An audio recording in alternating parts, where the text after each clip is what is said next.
mind, that would have been because that would have been a benchmark. And you could tell me if I'm wrong, in the usurpation of the public service, because government has the might, they change that, or the power, they change it from a permanent secretary to a CEO, which is a chief executive officer, which is usually the structure for a private enterprise. And that individual oftentimes would not have had the knowledge from working their way up in the system, would not have had the investment in understanding what service means. And because oftentimes a political appointment, their loyalty is to the politician. To the party.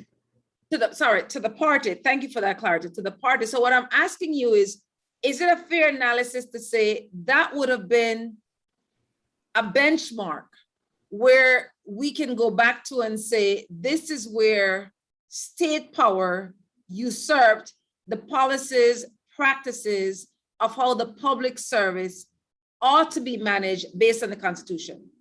That is certainly a view, Sister Yaya. And the reason why I would say that specifically is because of the fact that the permanent secretaries, now chief executive officers, are the accounting officers within the system.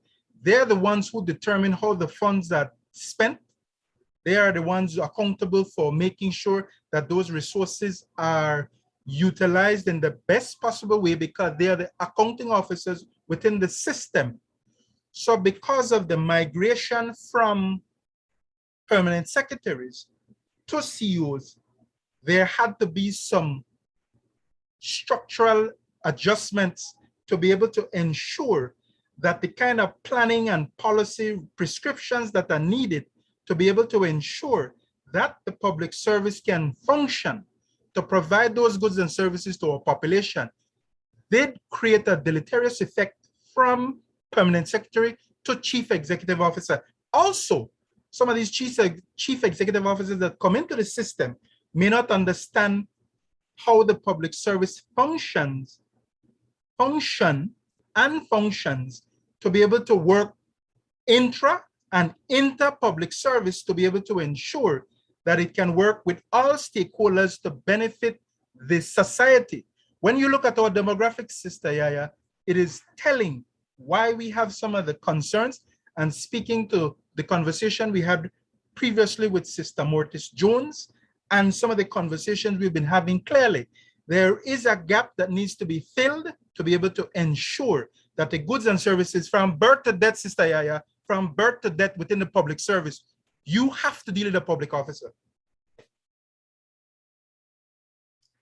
And if you are able to create the level of efficiency and autonomy that is needed for the benefit, and we're talking about workers' rights versus state power in this conversation tonight. But if we can get the kinds of goods and services that is needed, then the society can see the benefits that can be accrued from such a small country and a small economy. Belize's economy is only about $4 billion, Sister Yaya. Your mic is muted, Sister Yaya. Your mic is muted.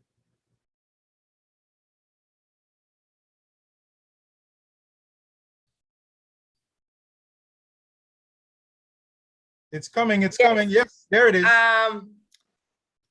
Can you say that again? Because oftentimes we don't know that and we don't understand what that means. Okay. The financial value of our economy, our population, especially during COVID-19. Yes, yes. And I have been paying attention to this.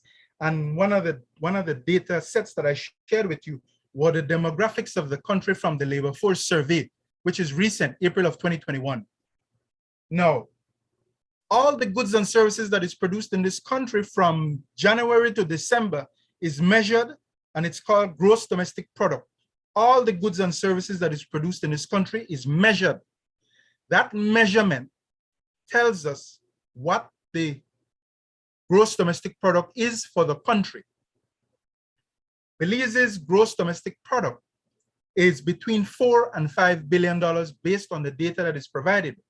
Now, their work being done now to address the rebasing, which basically means to address the issues of how best we could improve some of the other issues, other areas of the economy that could be included to ensure that we capture most of the economy. Now, the other side to that equation too, Sister Yaya, is that the formal sector is smaller than the informal sector. So what that is saying is that majority of the measurements that are needed for the informal sector needs to be measured so that it could be included in the formal sector. So this is part of a conversation that I think is necessary. And you're talking about workers' rights and how best we could educate people for members of the public, including our members, to be able to understand what this means. No, the pandemic created a problem where because of the goods and services that we produce shrunk the gross domestic product. Belize's GDP has resorted back to 1992. That's almost 28 or 30 years ago. So we have lost. Wait, I tell her right now, make I stop you. You will have to come back because I did hear you and I did try to stay calm. But I want to need you to explain in a dollars and cents what that means to Belizean people. And if immediate changes are not made with active people participation based on knowledge, so people to make informed decision, how terrible for we life won't be and how difficult it may be for turn it around. So I know we got that 7:30 and I done 7:23. Say that again because that's a serious regression, brother. The gross domestic product in this country is measured based on all the goods and services that are produced in one calendar year. In that one calendar year, Belize produced about $4 billion worth of goods and services, tourism, agriculture, all the tertiary, primary, secondary, and tertiary level goods and services that is produced, that is measured, and the data is available on the website for the Statistical Institute of Belize, and it's available for everybody who is interested.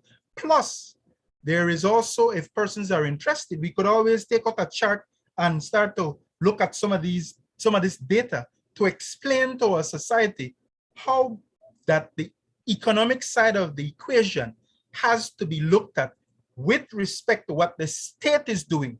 The state is the largest single employer in this country. It employs about 15,000 people.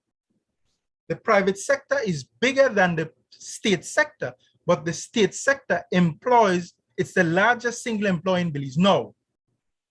The conversation have always been said where the middle class is in the public sector. No, yes, there are some members of the private sector which fits into the middle class itself. But one single entity that pays for annual, when you look at the recurrent expenditure that governments provides, it's close to $500 million worth of salaries that are paid, which doesn't include teachers. Just the personal emoluments for government service is about $500 million. That is paid out to all 15,000 public officers. Now, the pandemic created some economic challenges because we didn't have any tourists, which is one of the largest contributors to GDP, and agriculture. Most of the commodities that we produce were produced domestically, and there were no need for imports. Even our imports got cut back because in 2020, our imports was we imported $1.5 billion as compared to exporting $368 million. So the disparity is very large. We have a significant trade imbalance. But because of the pandemic, the gross domestic product receded to 1992 levels. That was stated by the Minister of State within the Ministry of Finance, Investment, Ministry of Finance and Investment, to be able to explain to our society where our country and why our country fell because of the number of people unemployed, and it had a ripple effect throughout our entire economy. No, state power also needs to be harnessed to benefit the 430,000 people that live in this country. Belize have a population because every year SIB calculates the media estimates for the population, which when you look at their dashboard is 430,000 people as of mid-year 2021. Of that 430,000 people, 42% of the population falls below the age of 17. 58% is above 18 and above. So we have a very young. Wait. I don't like that percentage. I like whole numbers. Whole number. Run the numbers again. The whole number, I would have to. The whole number is harder to remember, Sister Yaya, than the percentage. But I could give you the number. Everyday people, huh? Listen to me. When I talk to everyday people, you could tell them how much you live. I said over 400,000 people. They remember 400,000 people. So if you said about 48,000, then they know half of 430 will put you at like what? 200 and something. 215. 215,000, the 50%. So we know. So if you want hard numbers, Sister Yaya, 430,000 people, 42% falls below the age of 17 and below. That's 180,600 people. That's the bottom half of the population because most of our population are children. So you're saying 180,600 Belizean people, 17 years or younger. Yes. No, you see, when you hear we got a young population, but when you hear about 180,000 people, 17 years or younger. Yes. And you know why I know this? I know why I know this, Sister Yaya? I know this because I had to go and check. In order to get herd immunity of 70% or greater, you had to include the ages from under 1. We are not vaccinating under 1 to 4 years old. It's 5 to 17, but the 12 to the 17-year-olds were recently vaccinated with the Pfizer vaccine that we got from the United States.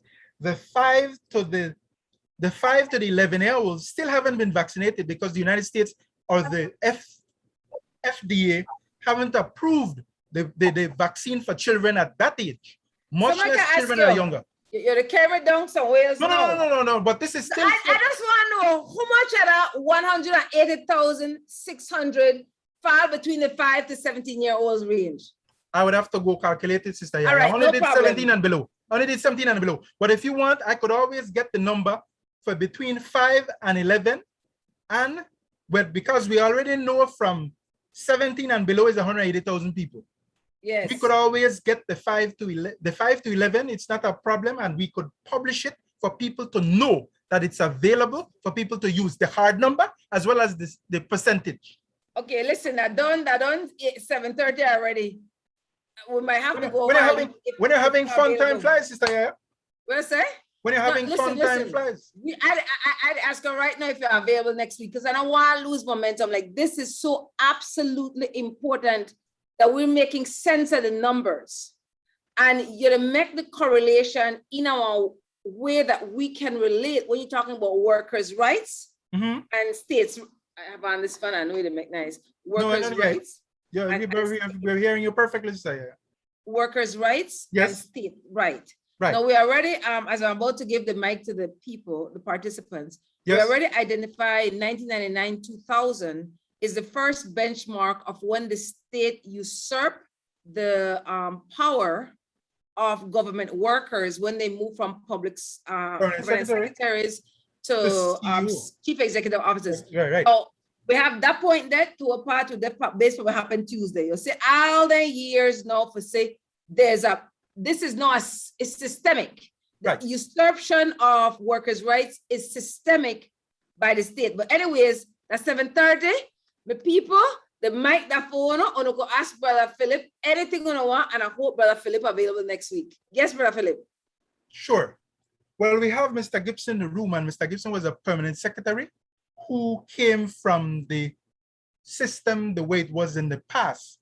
Because when I got into the system, I was told that the head of departments within the public service, now you have to remember, Sister Yaya, the hierarchy within the public service.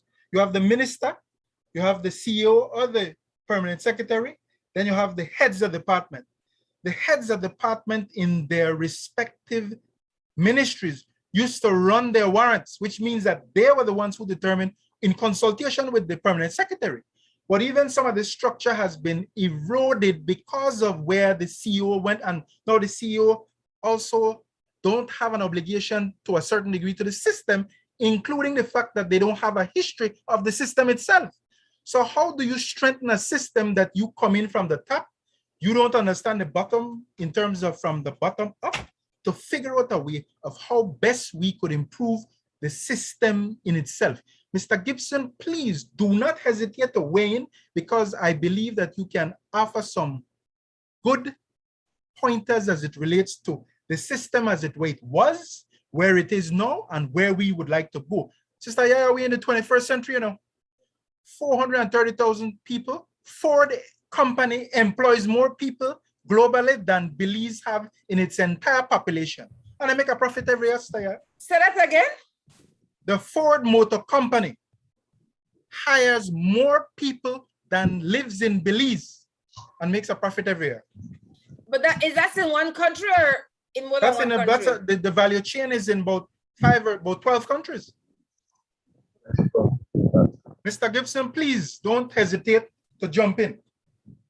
Well, actually, what I would say is that it's good to understand the whole history of the evolution of the public service since 1964, when we got 1964, self-rule. Self-government. Self-government, yes. Where up to that time, it was the British colonial system, and the permanent secretaries reported to a colonial secretary who reported to the governor.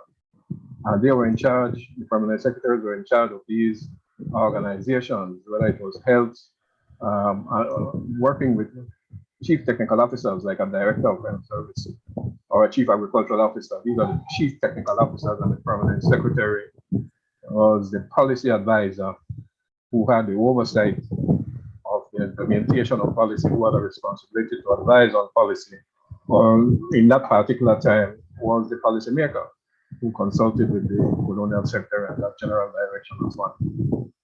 Most importantly, was the accounting officer. So he was responsible for managing the finances assigned to the particular portfolio by the financial secretary. In the self-government period, ministers were introduced.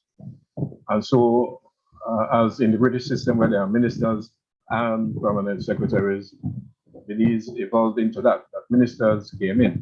That immediately democratized the process that representatives of the people, or the ones who were then supposed to be the policy decision makers, advised by these permanent secretaries. Now, just to make it short, I've actually written a paper about this earlier this year, and it's a managerial analysis of the Belize Public Service Commission. I mean that you will see the whole history. What people you think I read that paper? Seriously? Huh? I would. What do you think I read that paper? I would. Right, but it's just a handful. Yeah, but I can make it available. Let's put it that way. If there's interest, fine. But it was written because of the recent development of the 10th Amendment, where it's clear that when it came to the national integrity institutions, as they are called, these Advisory Council, the Public Service Commission, the Elections and Governance Commission, which are designed in such a way, or supposed to function in such a way that they're not like the regular boards and authorities which go when the government goes. But obviously, there's an attempt now to have greater political control when in fact there should be less. As a matter of fact, there's an argument that what is happening now is contrary to the provisions of the UNCAC as it relates to public services and the need for them to be depoliticized, impartial bodies which serve the government of the day. That is not what we're seeing, and that's not what we're seeing since most of the case since 1981, where the permanent secretaries with each change of government, with the first change of the government after independence in 1984, all permanent secretaries remained in place. I was there at the time. I had become a permanent secretary in 1982. By 1989, there was a certain weeding out that was happening. In other words, there was a politicization of that level. as the post-independence governments wanted more and more of their direct political operatives to become the head of organizations. The transition to chief executive officers came as a recommendation of the Political Reform Commission chaired by Dylan Vernon at the time, which was taking into account the reality that less persons are coming out of the ranks of the public service and more were being brought in politically to serve, to do political work as chief executive officers. Into what eventually became chief executive officer. So you had a gradual weeding out of permanent secretaries, and by 2000, there was a change of nomenclature. It was already politicized, and it was a redundant concept. Permanent secretary is a redundant concept, so it is ludicrous to consider bringing that back down when it would be a change of the game, more a matter of profiling against any change to a situation where permanent secretaries were more directly responsible for the management of the organizations, the ministries. So that's a ludicrous concept. I have said so. People don't like it. People like Joe Covey and so on who think that we bring them back. Be just like in a colonial times, that's nonsense. So anyway, I'm just making the point that where it is right now, and if you look at what happened last year, there was a complete sweeping of anybody who was inherited from the UDP administration, although there was a recommendation that since there was a certain group of persons in the party who thought that, well, they realized that there was something there about this permanent secretary that they had a certain level and quality of policy analysis, public policy analysis and management, and organizational experience that they brought there, which isn't being seen. And that is a point up until now, that you bring in people, PhDs and all of that, but they never had the experience or the insight of running a public management organization, unlike private sector managerial organizations. There's a thing called new public management that is an attempt to synthesize public sector management and private sector management. It's a World Bank originated thing going back to the 90s, British tried it and so on. Some people will say, well, look, the fact that they call them chief executive officers, and the fact that the CARICOM heads of government recognized a thing called new public management, which is supposed to be this new hybrid type of manager who run organizations like a business whilst having a public policy perspective. That was not the consideration in the year 2000 that transition was made from permanent secretary to CEO. Okay. Purely political decision. You want to cut me off? Well, you say this is the participants' time, Yeah, and when well, you you hold question. listen to me.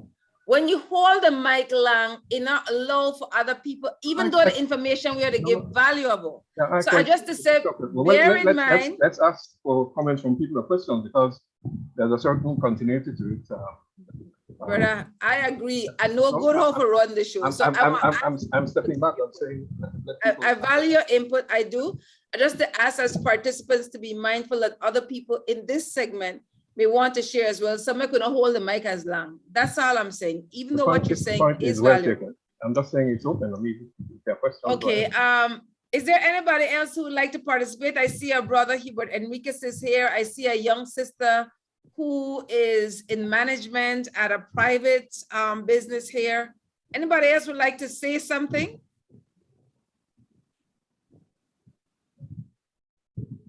If they're there. Actually, I was enjoying Mr. Gibson's talk. Also, I suppose we could ask him to continue if you don't mind to contribute. But I thought he was sharing some very insightful information. I concur. Brother Nelson Young. Oh, wonderful. Welcome, brother. Good night. So let me I've been here listening, don't worry. Let me ask this question. Based on the length of time that we've had this systemic power grab, it's highly unlikely that people in power willingly give them power back. How do you all envision this changing in a meaningful way? Education, education, education, Sister Yaya. What you're talking about, though? What if you could be more specific? Well, based on what you and Brother Tate shared and what others said, the permanent secretary was a more effective way to manage as far as services being delivered. There was more transparency and accountability. I'm sure they had some issues. That They're is now right. gone to, yes, Brother Nelson. That is right what you're saying, sister. And for me, I like to different say advocation, advocation, advocation. It just can't be education alone, it have to be advocation. We have to advocate for real changes. Please make Education a is distinction between the two. What you mean by that? Man, education now because you give the people information and they bring them on board. That will work you take. But if you're not the advocate while you're educating, my opinion would be with the ways we have to advocate also. True, There true, is Brother no Nelson. changes whenever that comes without advocation. We have to Agreed. get out. They go hand in hand. They go hand in They hand. go hand in hand. But I also wanted to add to Brother Nelson's Thank you, comment. sir. I also want to add to Brother Nelson's comment. We in this country want to run down the road and start advocate. Brother Nelson, I respect you a lot, given what you have made and sacrificed. But we have to put our best feet forward to do the scholarship, to do the study, to do the preparation. Yes, we cannot leave out the advocation, but you have to do your work first so that when you put a position in place, it is well thought out. Sister Pitts always tell us, when they were in the union movement at that time, they didn't know what Saturday and Sundays were because they were doing the work at that time to prepare so that when the time comes to advocate for a specific position, they already have the documentation, they already have the position paper in place. People want to run down the road and advocate, but we advocate for if you don't have the facts. Let me share this terminology with you all. I agree with Brother Tate. That's also we always have to plan. So let me share this terminology. I didn't know about it and I realized it applies to me. It's not either or. I will be classified as a scholar activist. Yes. Let you do empirical work. Yes. So both of you are right. Maybe we have not learned, or maybe the elders never teach we, how both of them could work together to create this kind of change. So how do you envision that work, that won't happen? How we do the scholarship and the work? If you think about it before, how do you envision that one change? Praxis. Nelson? Say that again, Brother David. Praxis. Say that again, Brother Gibson. Mr. Gibson? Praxis. Practice. Unity of thought and action. In other words, analysis and education and scholarly work does help to create a framework for action and advocacy and activism. Essentially what Yaya does, which there's so little of, which needs a lot of boosting and building if there's to be any reaching a higher level of impact of a political message that is being directed to a power structure which is exists in such a way that it generates its own ideas to the extent of influencing the ideas of the oppressed. How do you change that? How do you educate the oppressed that they are oppressed? Because it's a process of political socialization that has us believing in that particular system. I have to shut up now because I think I'll see. Activism and education with advocation. I agree. Sister Yaya? Listen to me. That sounds good in theory. Mm-hmm. It comes at a cost. Oh, yeah. And most people just want to make with money because of the education system are staying our lane. Now, people see I do this, but they don't really know what the sacrifices I'm making to be doing it for 16 years in Belize. Yes. The same way you come from a generation of volunteerism, Mm-hmm.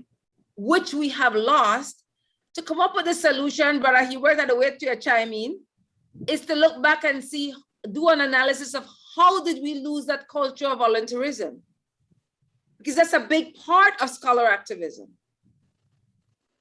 True, Sister Yaya, but I think that because we have lost the sacrifice that is required to do the work, because I did a tour in Paris when I was in Geneva, and they talked about the French Revolution. But those people who were advocating to get to the top, once they got there, they did the same thing that the people who they were advocating against. So the premise is that if you, as Brother Nelson and Brother Gibson mentioned, those that are willing to do the work and make the sacrifice, because if you don't make the sacrifice now, it will only get worse. Given what is coming down the road, the future for a country like Belize has to change the way it does things. Research and development, science and technology, education, positions. When was the last time have you seen a white paper, Sister Yaya? We need to act like we know what that white paper or how to use it. We used to use brown paper before they want to flash about in the system. But you know,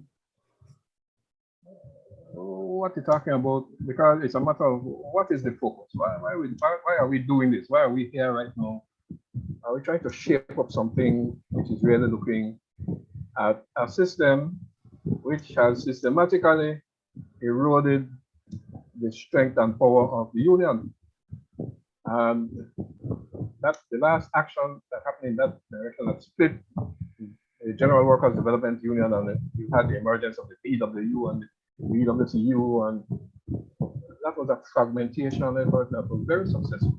We have an NTUCB, and I'm not sure what kind of cohesion there is, but it's a certain division, and it's more than a focus on the union. You have to look at what has happened with education at all levels, and in particular the tertiary level. There's nothing in there that has the strength of understanding politics and the dynamics of the society. And I use the word political economy because that's what it is.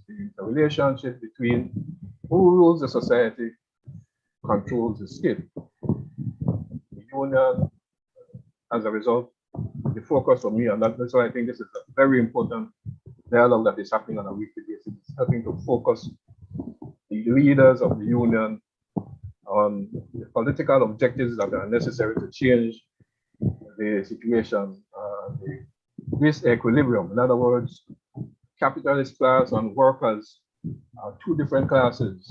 Capitalist class exploits workers and derives profits and surpluses and profits, in particular, that makes them a capitalist ruling class, and they self-perpetuate that, and they generate that, and the major tool for them is the educational system. So all I'm saying is, with that kind of perspective, when we talk about organization or what, it's a question of what are we organizing for, what are the political objectives. It is something that I will constantly talk about because there is great value in creating consciousness and awareness of those who are the products of the particular type of system that we live in, that we have inherited. Now they talk about constitutional reform and so on and so forth. It's all in the dressing. It's a question of what is going to happen fundamentally to change the dynamics of power, that workers can be more assertive, in control, and determining what the state does in relation to workers as against what it is all doing for its capitalist class, which puts it there, sustains it, and mashes up workers as necessary going along. Thank you, sir. Very well said. My position is, and it will always be my position, when people know who they are authentically, it gives you a confidence, no matter where you go in the world or who the people are that you meet, to understand that we're equals. The miseducation system we have does not create that mindset. No, if we're serious about changing, that's one of the most significant thing that needs to change. But With all the awareness our people have, that they'll probably lose them right there. So. But then you have to allow people an opportunity to grow and be. It's one of the reasons why, and I tell people, you have, the more you live, the more you learn.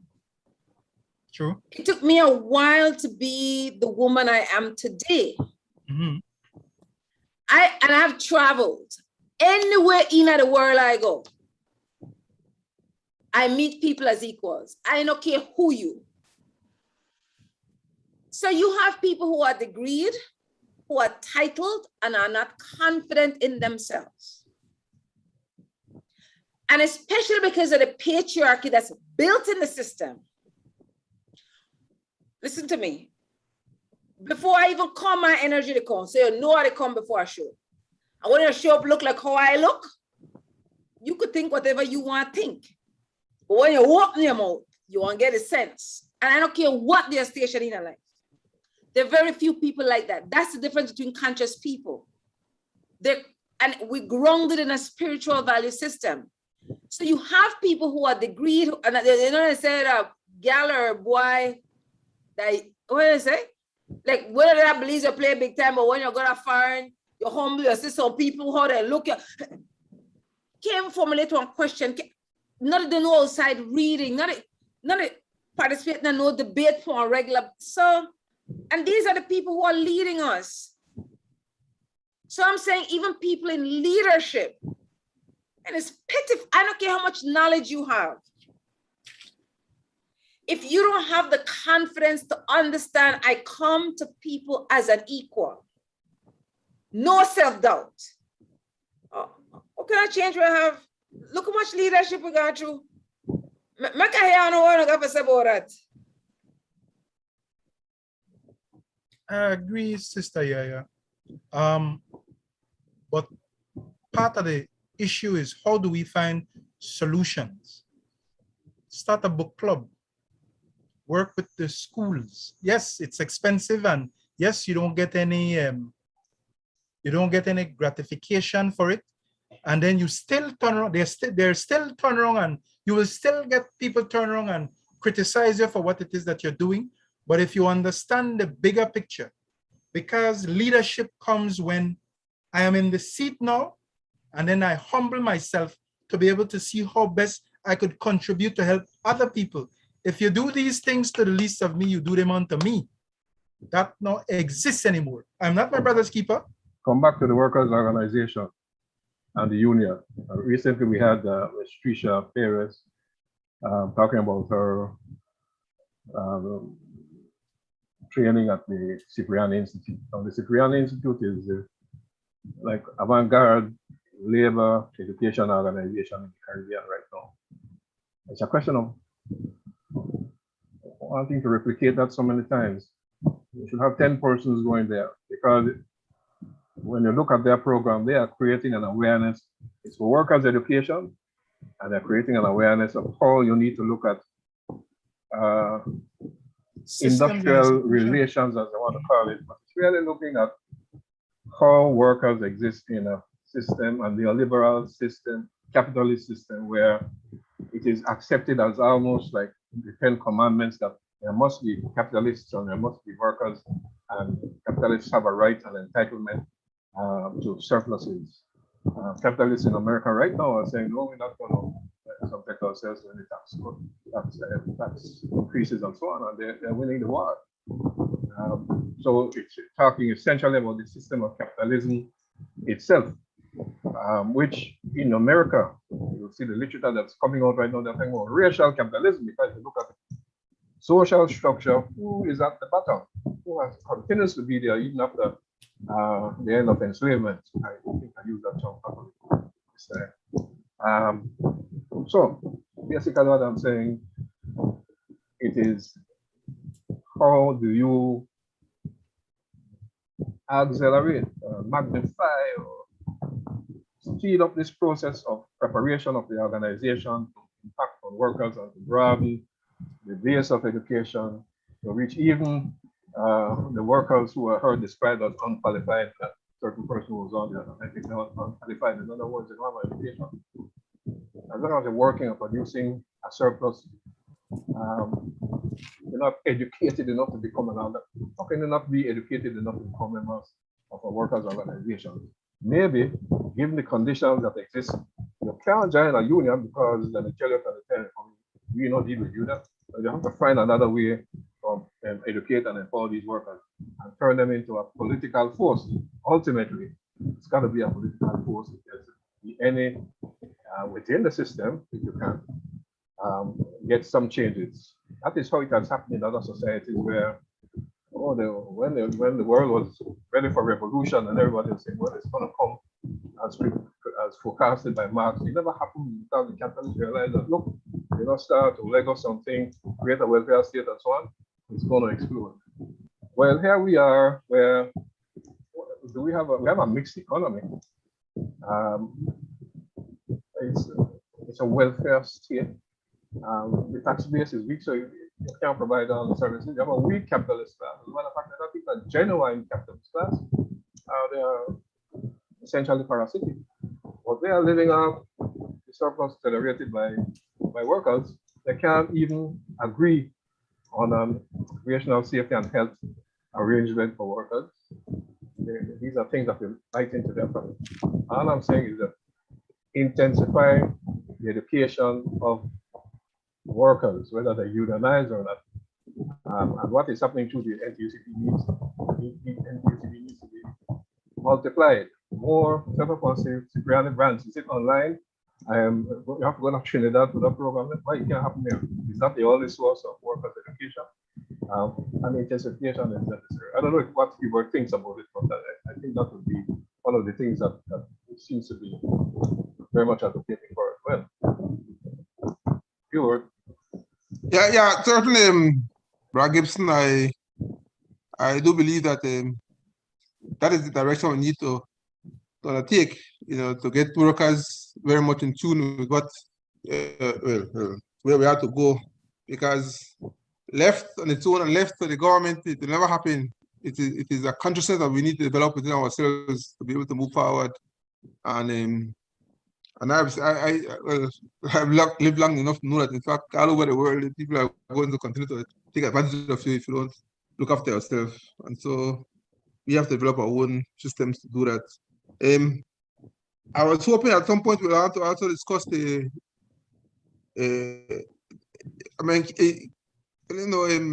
following up on what you did earlier in terms of discovering ourselves and look at the structures that will help us look at what was proposed recently in the House meeting yesterday, which is the issue of reparations. And I'm hoping at some point we could discuss it, because there might be some things that that could be useful to us in terms of discovery and in terms of actualization, no? So maybe something we could think about and try to talk about at some point on next program and so forth, no? We could always invite Hillary Beckles to give us a presentation. Well, if you don't want to invite her, I'm not going to invite her because I don't invite her. Okay. And this is one of the things that I keep saying, and this is why leadership is absolutely important. And that's a part of the issue with us. It's the people mindset in leadership. Now, I'm letting you all know, I said that you gotta start this, Brother Enriquez, right? If you go and you do the research, there are like two camps right now when it comes to reparation. The way I would describe it, you have the CARICOM camp, who I find extremely colonial in their mindset. They have one radical camp out of the UK, who have a level of consciousness. Now, to ensure that African people who identify themselves as descendants of enslaved African people are never again enslaved, you have to go beyond the scope of CARICOM. So one of the examples is that they're children of the formerly enslaved African people all over the globe. They don't only live in the Caribbean. So what happened to them people like? So there are lots of questions we need to ask and be I mean, respect to the brother and the years of work what he do, but he needs to be held accountable Because they're not everything he's saying, not every idea he have done a good one. And Why that's is he- what I'm why is talking he about. Sir Hillary? Just let me Sir finish this thought, Hillary. please, brother. I'm gonna just finish this thought. And that's what I'm talking about. People holding people accountable. They say people in big position and name, and they're like, you can't critique for the idea, you know, holding accountable. And that is the issue. Yes, brother, go ahead. Who, me? Oh, well, no, I'm just saying there are some contradictions. When you know how these people and former colonial people aspire to these British Empire awards, so Hillary, there could be a contradiction in terms because he's one of the primary advocates appointed by the CARICOM heads of government to head of this Brother David, CARICOM commission, no? Brother David, please say that again. What's that? The contradiction part. Oh, that's a contradiction. It's in other words, you're going to. It's all that is happening right now is going to happen within the British legal system. That diplomacy has failed. The British Prime Minister said, no, we're not to deal with reparations. So go legal. So that is where the thing is done. We're going legal. That is what has come out of the CARICOM Reparations Commission. Other countries seem to be coming along with that and farm up, maybe have one class action suit, whatever it was. But other countries have done it. The Kenyans have done it in terms of how they have gone legal and gotten reparations and so on. So there are examples of how that has happened. In the United States, the reparations thing is big. In the UK, I saw the thing that you had said there. It's clear that the conception, there was a difference earlier in terms of conception of it between C.L.R. James and Eric Williams. And some rationalizing that, well, what the British have done through development aid and setting up the University of the West Indies are part of a reparation process that should be recognized and so on.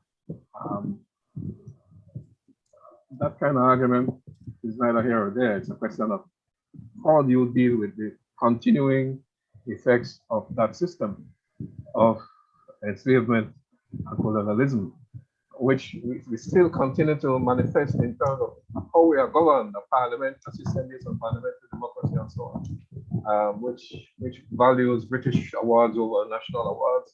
And a serious mental thing that we have set by, which is a part of our political culture. And the debate right now about whether change will be not going to come because we are max to change the name, change it from a general nomenclature from governor general to president. So what political gain you have to ask, and you see the criticism that occurred when the declaration was being done. We will start to hear that nonsense again. Which issue? Yeah, the Queen and Head of State. Fine, you want to put a president, but it's only in Guyana that you see an attempt to give a president some power over external affairs and defense and so on. So these are the issues that you will find are interrelated in how you do the transformation of a society from a post-colonial being that it is to something that is different. This thing about constitutional reform and a new constitution that is being talked about, for me, is hogwash because it isn't real. It's all something that will be controlled, and there's nothing that will happen that will change the power dynamic where the state is the executive arm of the ruling class of capitalists. How you deal with that? One of the things I'm certain, and I've observed in the region and the world that works, only the people want to save the people. It has to be a bottom up and not a top down process. And I keep telling people, you know how we have August 1 as Emancipation Day? Because UEF and other people in the community organize and say, whatever state, we want what we have to do, and then they call on. So it shows that it can be done. Before it can be done, there needs to be advocacy around reparation. And UEF has committed, along with our sister organization in the UK, PARCO, the Pan-American Coalition for the reparations in Europe. I think it's Pan-African. I'm sorry, Pan-African, thanks, Pan-African. And I'm leaning heavily on the sister who was our guest speaker this year for African Emancipation Jubilee Day, who is a world-renowned reparationist. There was recently the launch, it was yesterday.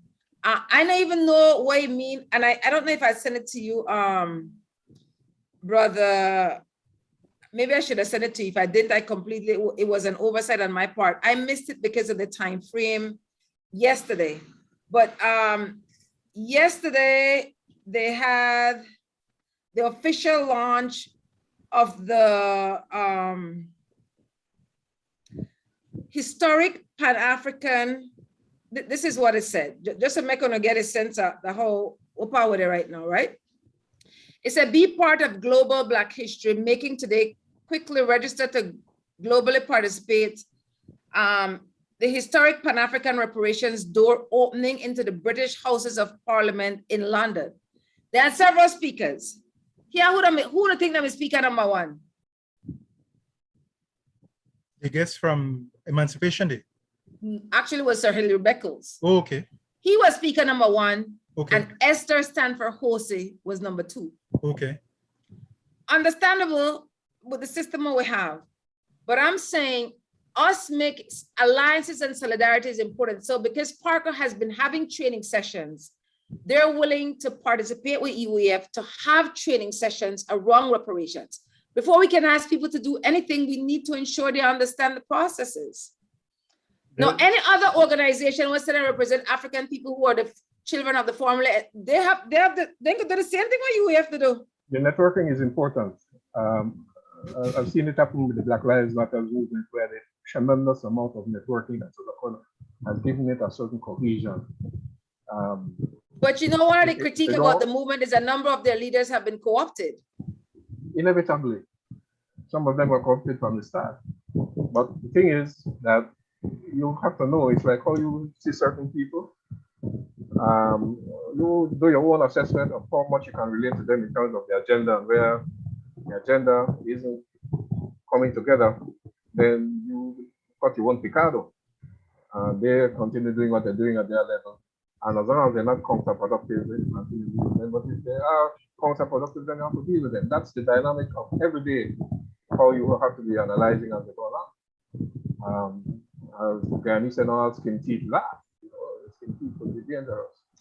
But your point is so very important.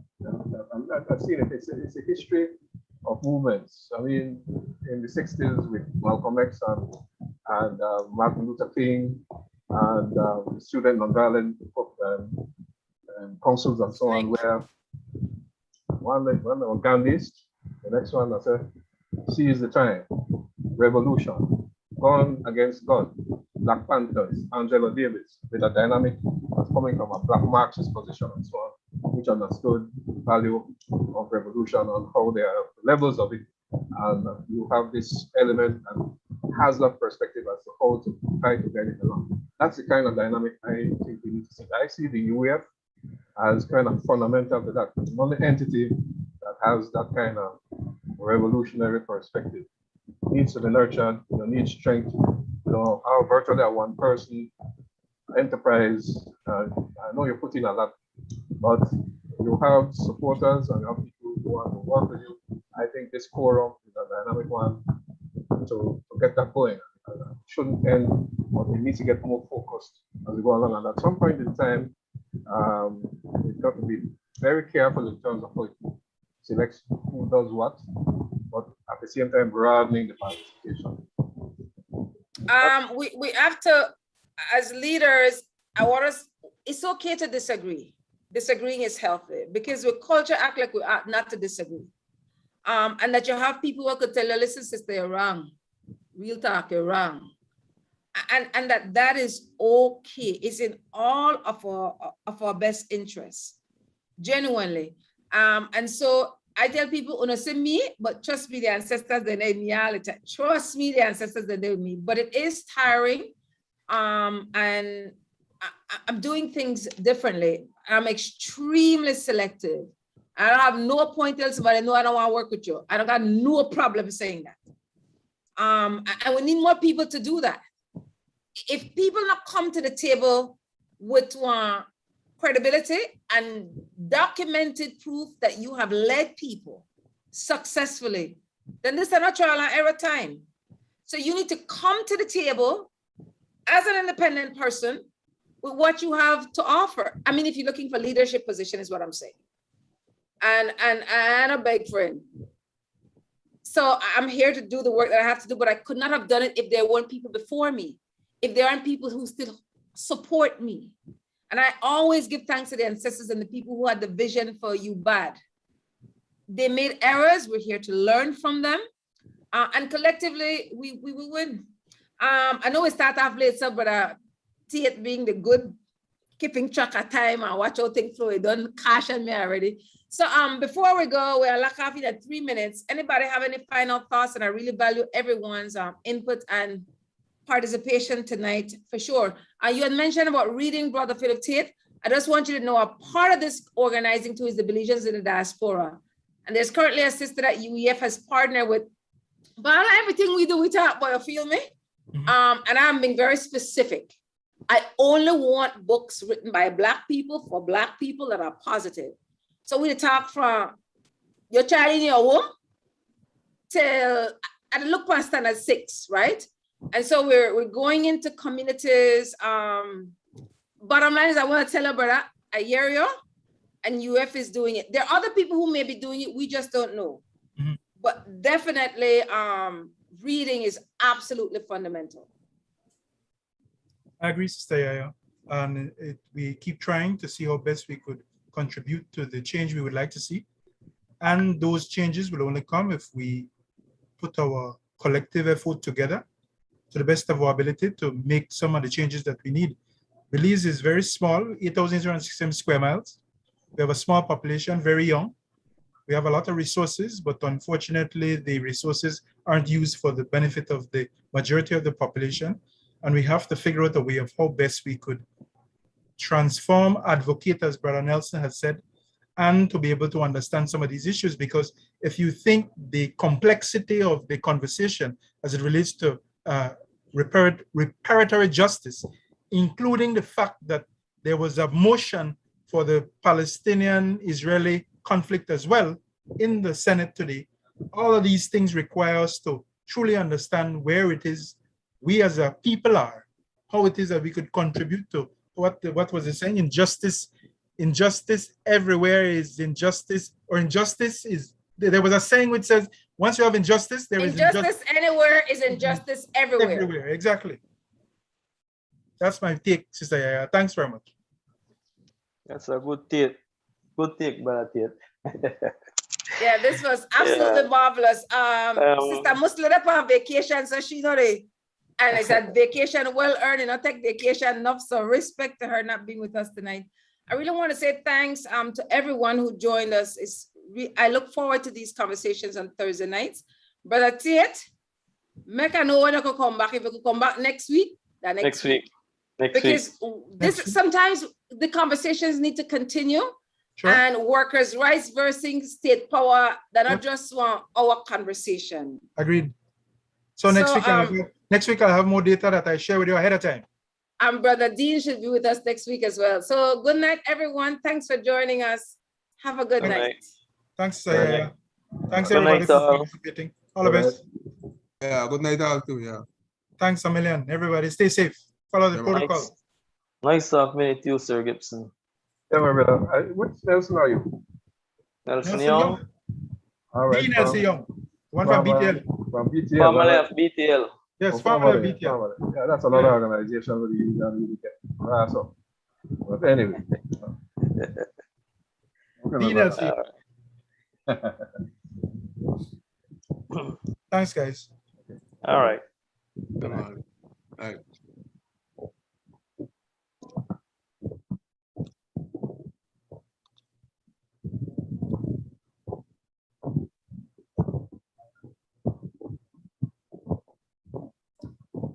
Thanks again, Mr. Gibson. Have a good one. All right, so take care, man. We'll talk soon. Yeah, sure.